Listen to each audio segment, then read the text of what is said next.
नमस्कार मित्रों, मैं केडी आप सभी का अभिनंदन करती हूँ और ईश्वर से दुआ करती हूँ कि आप सदैव स्वस्थ और प्रसन्न रहें। दोस्तों, आप सभी को फादर्स डे की हार्दिक शुभकामनाएं और ईश्वर सभी के फादर्स को लंबी उम्र दे, ऐसी मेरी ईश्वर से प्रार्थना है। दोस्तों, धीरज, संयम, अनुशासन, गंभीरता, प्रेम, बड़ा दिल अर्थात फादर यानी कि पापा, धरती पर ईश्वर का साक्षात रूप, जो स्वयं कष्ट सहकर भी अपने बच्चों के उज्जवल भविष्य के लिए निरंतर प्रयासरत रहते हैं। वो ज्ञान का ऐसा भंडार होते हैं जो कभी खत्म नहीं होता। मार्गदर्शक, प्रेरक, प्रेरणा, हिम्मत, विश्वास, दोस्ती का अनूठा मिश्रण होते हैं पापा। दोस्तों, पिता की मौजूदगी सूरज की तरह होती है, जो गर्म जरूर होता है, लेकिन अगर ना हो तो जीवन में अंधेरा छा जाता है।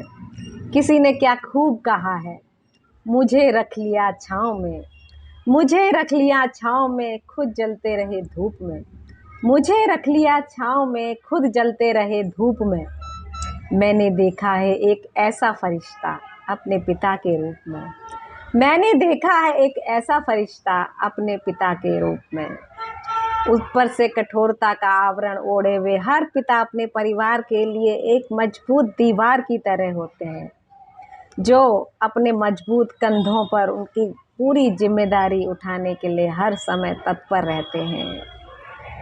कभी कभी बच्चे उनके अगाध प्रेम या स्नेह को समझ नहीं आते, उनके कठोरता के आवरण को ही उनका असली रूप समझ लेते हैं और उन्हें लगता है कि उनके पिता उनसे प्यार नहीं करते। पर बच्चों, क्या आप आपने कभी सोचा है कि जो आपको हर समय सिखाता, समझाता या डांटता है, तो क्यों?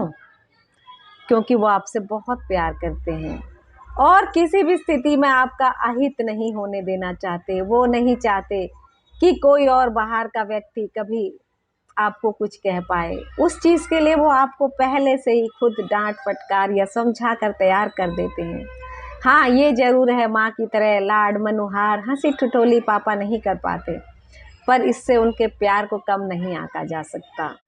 बच्चों को अपने पिता के रूप में एक डिक्टेटर या एडमिनिस्ट्रेटर ही नजर आता है, जो उन्हें हर समय पढ़ने, लिखने, अनुशासन में रहने, गलत काम ना करने या रिस्पॉन्सिबल बनने की सलाह देते रहते हैं। लेकिन वो ये बात नहीं समझ पाते कि वो ऐसा क्यों कह रहे हैं, इससे उनका क्या फ़ायदा है। शायद पिता उन्हें भविष्य में दुखी नहीं देखना चाहते। वो नहीं चाहते कि उनकी किसी भी नेग्लिजेंस की वजह से उनका भविष्य खराब हो या भविष्य में किसी तरह से भी वो किसी दूसरे पर आश्रित रहें। पर बच्चों को यह समझने में शायद वर्षों लग जाएंगे। हर पिता अपने बच्चों को ऊंचाइयों पर देखना चाहता है। कहते हैं, नसीब वाले होते हैं जिनके सिर पर पिता का हाथ होता है। नसीब वाले होते हैं जिनके सिर पर पिता का हाथ होता है। जिद भी तभी पूरी होती है जब पिता का साथ होता है। जिद भी तभी पूरी होती है जब पिता का साथ होता है। दोस्तों, मेरे मन की बात की श्रृंखला में मैं अपनी स्वरचित कविता के माध्यम से एक ऐसी बच्ची की व्यथा सुनाने जा रही हूँ जो अपने पिता के साए से महरूम है। उसके मर्म पर गौर फरमाइएगा। तुम बिन सूनी घर की बगिया, तुम बिन सूनी घर की बगिया, तुम बिन गीला मेरा तकिया। तुम बिन सूनी घर की बगिया, तुम बिन गीला मेरा तकिया। तुम बिन माँ का सिंदूर नहीं है, तुम बिन माँ का सिंदूर नहीं है, तुम बिन जीवन में कोई नूर नहीं है। तुम बिन सूनी घर की बगिया, तुम बिन गीला मेरा तकिया। तुम बिन माँ का सिंदूर नहीं है, तुम बिन जीवन में कोई नूर नहीं है। कौन मुझे अब प्यार करेगा गले लगाकर, कौन मुझे अब प्यार करेगा गले लगाकर। कंधे पर किसके बैठूंगी पाँव फैलाकर। कौन मुझे अब प्यार करेगा गले लगाकर, कंधे पर किसके बैठूंगी पाँव फैलाकर। मुझे अभागन कहते लोग, मुझे अभागन कहते लोग, क्योंकि तुम मेरे साथ नहीं हो। मुझे अभागन कहते लोग, क्योंकि तुम मेरे साथ नहीं हो। माँ दिन भर रोती रहती है, माँ दिन भर रोती रहती है, क्योंकि अब तुम उसका भाग्य नहीं हो। माँ दिन भर रोती रहती है, क्योंकि अब तुम उसका भाग्य नहीं हो। अब मैं किससे लाड करूं, अब मैं किससे लाड करूं, किसके गले में डालूं बहियां। अब मैं किससे लाड करूं, किसके गले में डालूं बहियां। कौन मुझे बाजार घुमाए, तुम सा यहाँ न कोई खिवैया। अब मैं किससे लाड करूं, किसके गले में डालूं बहियां।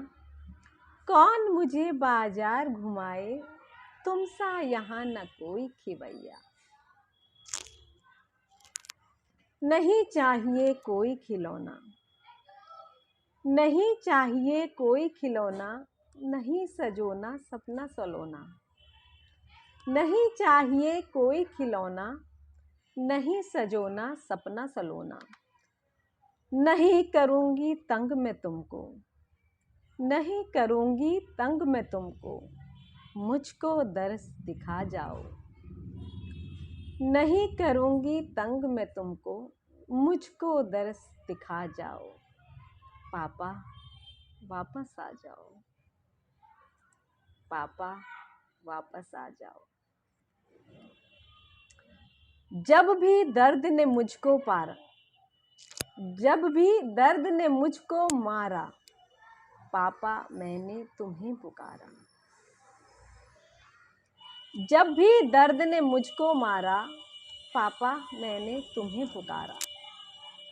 गहरे घाव लगे हैं दिल पर, गहरे घाव लगे हैं दिल पर, होंगे दूर वो तुमसे मिलकर। गहरे घाव लगे हैं दिल पर, होंगे दूर वो तुमसे मिलकर। पापा वापस आ जाओ, पापा वापस आ जाओ। कैसे मेरी डोली जाएगी, कैसे मेरी डोली जाएगी, कौन करेगा कन्यादान। कैसे मेरी डोली जाएगी, कौन करेगा कन्यादान। माँ तो अब पाषाण बन चुकी, माँ तो अब पाषाण बन चुकी, अब क्या होगा इसका निदान। कैसे मेरी डोली जाएगी, कौन करेगा कन्यादान। माँ तो अब पाषाण बन चुकी, कैसे होगा इसका निदान। पापा वापस आ जाओ, पापा वापस आ जाओ। हर आहट पर द्वार में देखूं, हर आहट पर द्वार में देखूं, शायद अक्ष तुम्हारा पाऊं। हर आहट पर द्वार में देखूं, शायद अक्ष तुम्हारा पाऊं। नन्हे नन्हे हाथों से मैं, नन्हे नन्हे हाथों से मैं, खिड़की खोलूं तुम्हें पुकारूं। नन्हे नन्हे हाथों से मैं, खिड़की खोलूं तुम्हें पुकारूं। पापा वापस आ जाओ, पापा वापस आ जाओ। नहीं डरूंगी अब मैं किसी से, नहीं डरूंगी अब मैं किसी से, कह दिया मैंने पापा की हूँ मैं परी सभी से। नहीं डरूंगी अब मैं किसी से, कह दिया मैंने पापा की हूँ मैं परी सभी से। नाम तुम्हारा करूंगी रोशन, नाम तुम्हारा करूंगी रोशन, अब ना मुझको और सताओ। नाम तुम्हारा करूंगी रोशन, अब ना मुझको और सताओ। पापा वापस आ जाओ, पापा वापस आ जाओ। दोस्तों, किसी ने क्या खूब कहा है, मांग लूं मैं मन्नत, मांग लूं मैं मन्नत, फिर यही घर मिले, फिर यही गोद मिले और फिर यही पिता मिले। अपने पिता के प्यार को समझने की कोशिश कीजिए। उनकी कठोरता के आवरण के पीछे छुपी कोमलता के भाव को समझने की कोशिश कीजिए। वो जितना आपसे प्यार करते हैं, शायद संसार में कोई और भी रिश्ता इतना प्यार ना कर पाए। हाँ, उनके प्यार में कठोरता ज़रूर है, लेकिन स्नेह की गहराई बिल्कुल गंगा की तरह लबालब है।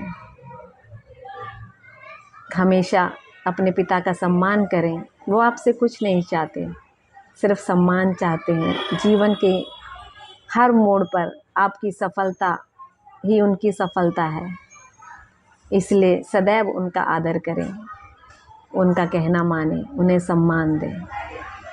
और मेरी सभी माताओं से भी ये प्रार्थना है कि अपने बच्चों को सदैव अपने पिता का सम्मान करना सिखाएं। कभी भी अगर पिता कुछ समझाते हैं बच्चों को या कोई ऐसी बात कहते हैं कि जो आपको भी बुरी लगती है, तो अकेले में आप उनसे कह सकती हैं कि आप इस प्रकार ना कहा करें, लेकिन अगर बच्चों के सामने आप उसका विरोध करेंगी तो बच्चों को मौका मिल जाएगा कि वो भी अपने पिता का सम्मान नहीं कर पाएंगे या उनके बताए हुए मार्ग को फॉलो नहीं कर पाएंगे।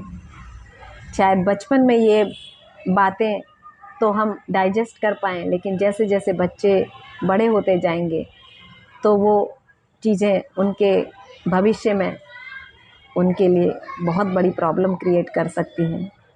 इसीलिए पति पत्नी दोनों मिलकर ही बच्चों की परवरिश के लिए एक महत्वपूर्ण राह तैयार कर सकते हैं। आप दोनों के बीच अगर किसी बात पर मतभेद भी हो तो उसे अकेले में सुलझाइए।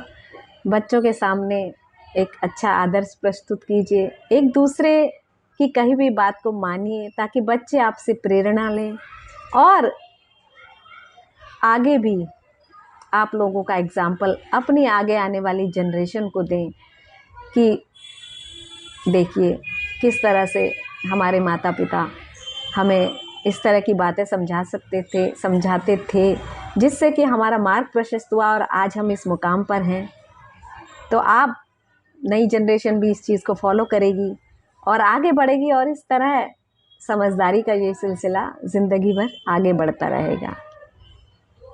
चलिए फिर मिलती हूँ आपसे नेक्स्ट श्रृंखला में, तब तक के लिए गुड डे।